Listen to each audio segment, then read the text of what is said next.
Suppose करो कि तुम एक गेम में हो, गेम में खेल रहे हो, गेम को खेल रहे हो। जब तुम उसमें हारते हो जीतते हो तो रोते रेखते नहीं हो। इसी प्रकार जीवन भी एक खेल है, उसमें हार जीत लगी रहती है। जीवन के खेल में हम दुखी होते हैं, सुखी होते हैं, जबकि उसकी कोई आवश्यकता नहीं है। कई जन्मों से यही चक्र चल रहा है। हम खेलते हैं, हारते हैं, जीतते हैं, लेकिन उसमें दुखी होने की या सुखी होने की कोई आवश्यकता नहीं, एक समभाव की आवश्यकता है।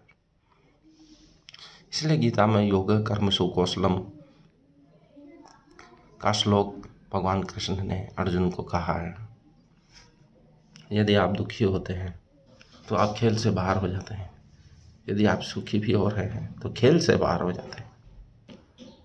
खेल में समभाव जरूरी, हार जीत समान है, लेकिन खेलना आवश्यक है, क्योंकि खेलने से ही प्रतिभा में निखार आता है। हम खेल के सभी नियम जान पाते हैं, खेल को कुशलता से खेल पाते हैं। खेल को कुशलता से खेलना ही खेल का उद्देश्य है, कि हम उसमें कैसे परफेक्ट हो जाएं। यही पूरे जीवन का सार है। कृष्ण अर्जुन से यही कह रहे हैं कि सब कुछ मेरे हाथों में सौंप दो और सिर्फ युद्ध करो। तो जीवन भी एक युद्ध है।